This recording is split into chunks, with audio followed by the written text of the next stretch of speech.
Hello, Tube, and all Lego Star Wars The Complete Saga fans.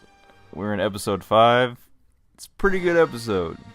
I mean, episode 6 might be my favorite playthrough of Lego Star Wars if I remember correctly, but can't go wrong with episode 5. Although I'm doing another flying level, and they're not my favorite, but I get through them, I get by. And we'll be going down, not the Sarlacc pit. I don't know why I was about to say that. That's episode 6. I got episode 6 on the mind. Going down the... What is that long worm-like looking creature on that asteroid they accidentally go into the mouth of? We'll be going down that mouth in this playthrough, and then in this chapter. And come to find out, inside the mouth there's a double score zone. And I recorded this gameplay about a week ago, and if memory serves correct, I know short-term memory loss, there is a mini kit inside that double score zone, which is pretty cool. Now that'd be funny if a mini kit in a double score zone was worth 2 mini kits, but that's not how it works.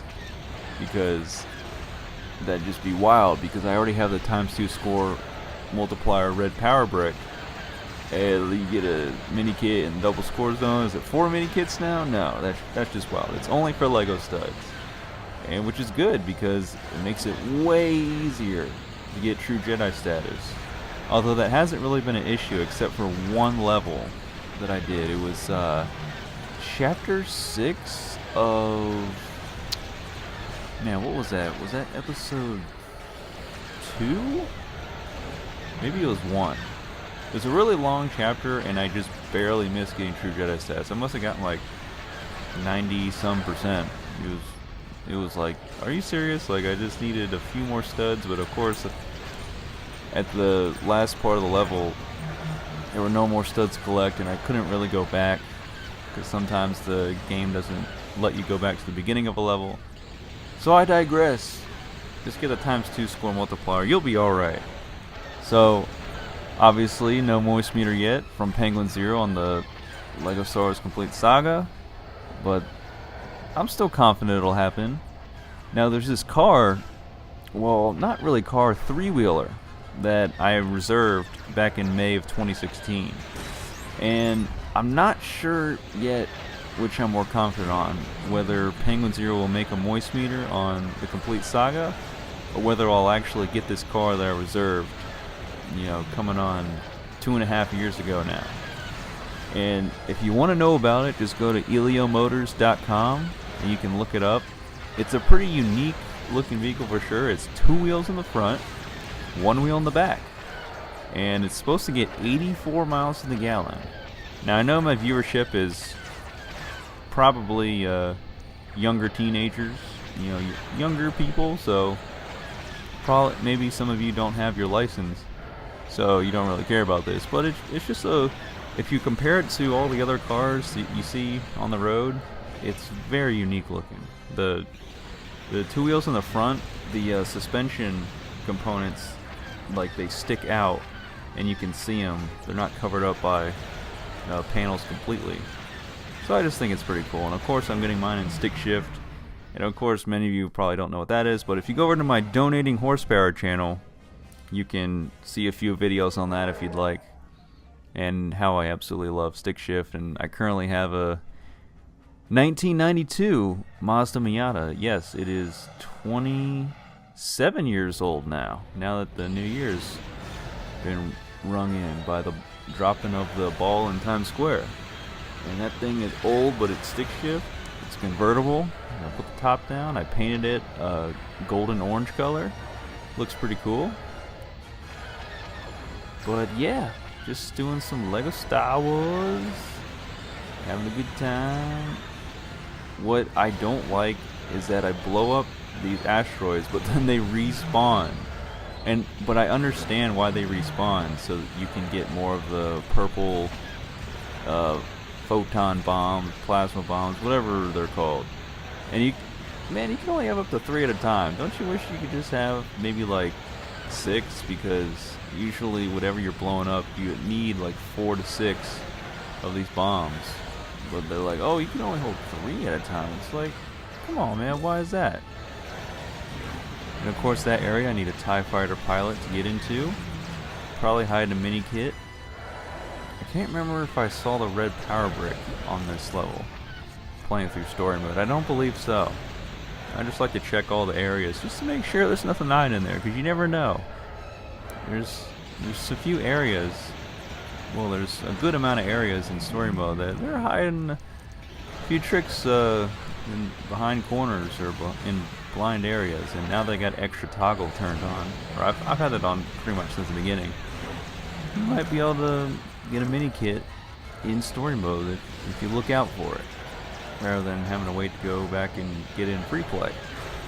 But yeah, I don't like these asteroids because I go to blow them up, but like you blow up the outer casing and then there's like a Lego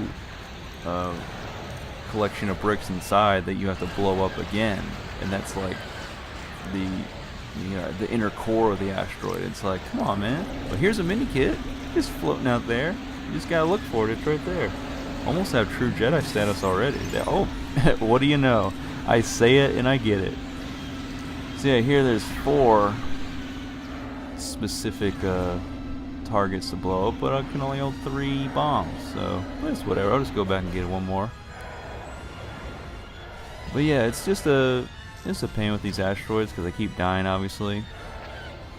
But now that I got true Jedi status, I don't really got to worry about it. The only thing I got to be worried about is getting that blue stud. Yep, got it. I love getting the blue studs.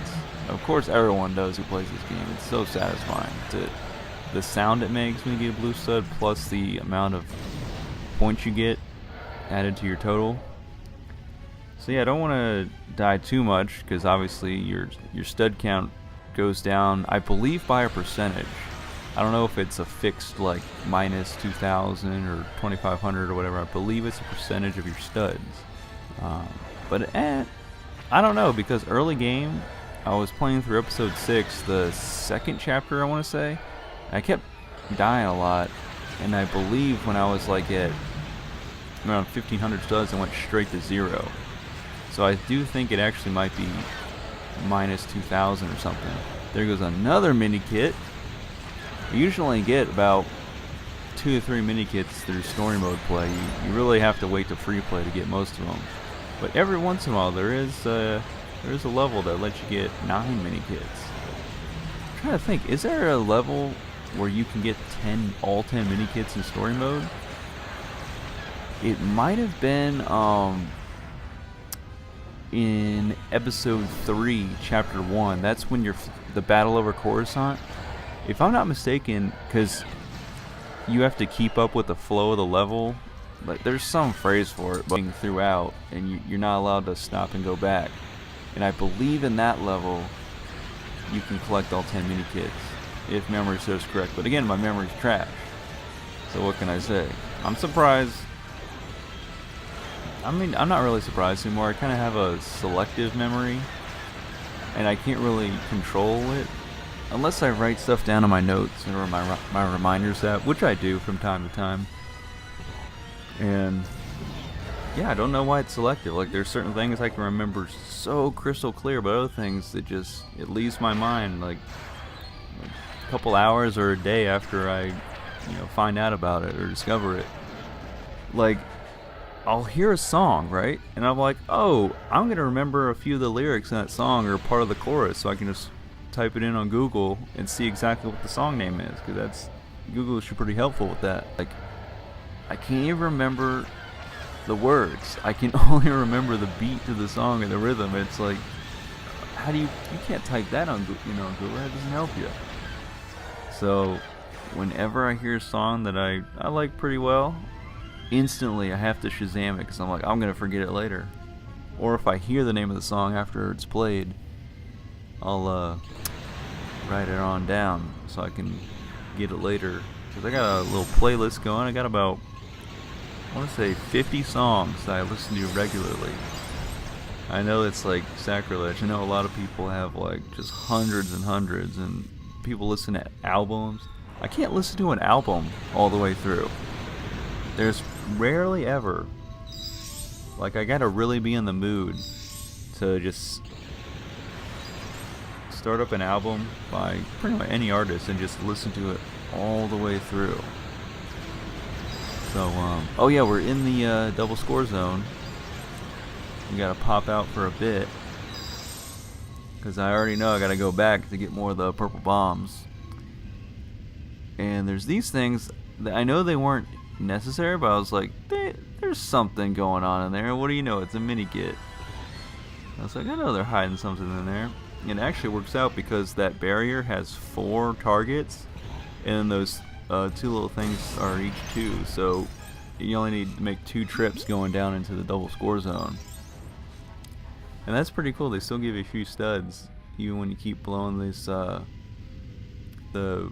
those piles of Lego bricks that respawn.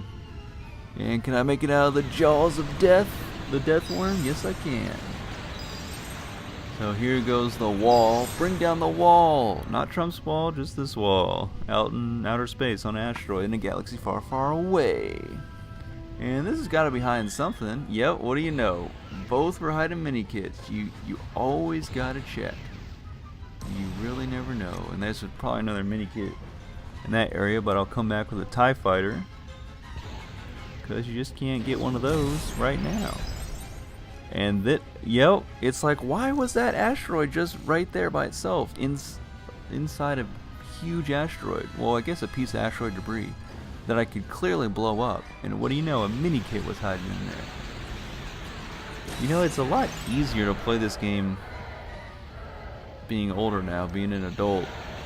You know, yeah, crazy to say, right? I'm an adult, but I'm playing children's games, and I'm enjoying them. It's a free country, man. It's so great living in this America. Now this big asteroid, for some reason, I'm gonna hit the first couple targets, but then I'm gonna have trouble. Not really trouble hitting the last 1 or 2, but it's just like the way the asteroid is rotating. It's like it keeps rotating and then switching directions in such a way that it's hiding the last 2 targets I need to hit. Plus these TIE fighters are just on me like white on rye. I think that's the saying. And see, there's a target. And oh yeah, another thing is that the asteroids that keep respawning, they keep getting in the way when I shoot off a purple bomb, a photon bomb. It's like they respawn right as I shoot the bomb off, and I explode the asteroid, and then it respawns again. It's like, just be not in the way, please. So this is why I don't like flying levels. They're just tedious. You gotta do all these, superfluous things. Ooh, that's a little vocab. I'm not sure that really works for that sentence, but just letting you know, I know big words from reading fiction books. I don't really like nonfiction. Now, here's my 2 favorite series right here. If you ever are interested in fiction, not really in any particular order.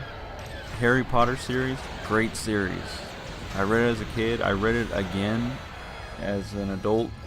It was still amazing. Like I was so thankful that it would, it's like you get a different perspective when you're an adult. It's like, wow, like all these things throughout the books, they all connect. Like there's really no dead end for plot points. They all like come back and touch on each other and have follow-ups to them.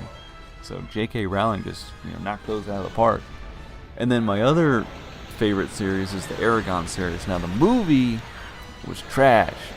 I don't recommend seeing it. It was just, it was so bad. But Aragon, Eldest, Brisingar, and Inheritance, great book series. I just read it through again a couple months ago.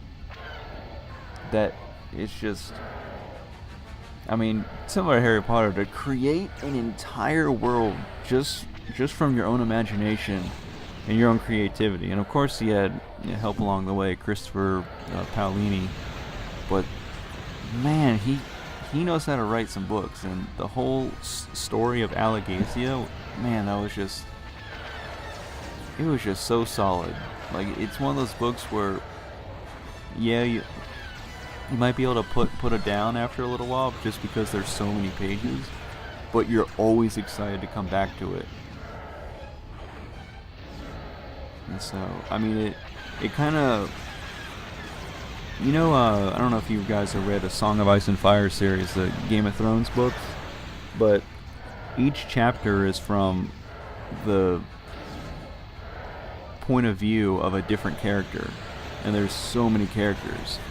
And the Aragon series mostly centers around Aragon and his dragon Saphira, but it does do a little bit of that style, where every once in a while you'll get a chapter from a different perspective of a different character from Aragon. There's even a few chapters from the perspective of Saphira, Aragon's dragon. So, and it's really interesting how he wrote those, trying to, you know, think like a dragon does, and from like you hear all the thoughts of a dragon and whatnot. So, and of course he made it all up, but it's pretty cool.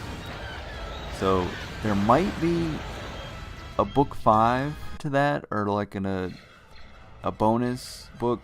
Christopher Pelly did talk about that in interviews. I believe he has a YouTube channel actually, and so that'd be really cool to see where all the characters are now in the story of Alagazian. Boba Fett, man, he's having a good time. He's laughing. He's like, I'm gonna get these rebels for a price, of course, because he's a bounty hunter.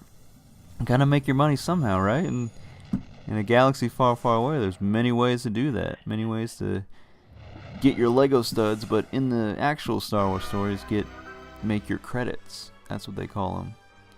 There's all sorts of ways to do that. I'm reading one book right now. It's from the time period of the Old Republic, and I really love that time period.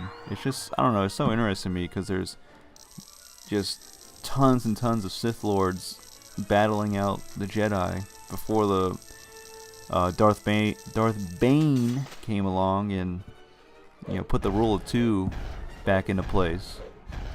So yeah, thank you guys for watching. Keep supporting Legatus. This man is, I believe, about to pass 900 subscribers. If he wants to upload gameplay of Lego Star Wars or anything else, really, this man could easily make that YouTube money with some time and effort. And please go comment on penguinz0's videos. Let's get this game on the moist meter, because we already know it has to get 100% or we will not be satisfied. So I'll see you later, Lego Army, and anyone else that stopped by. Peace out.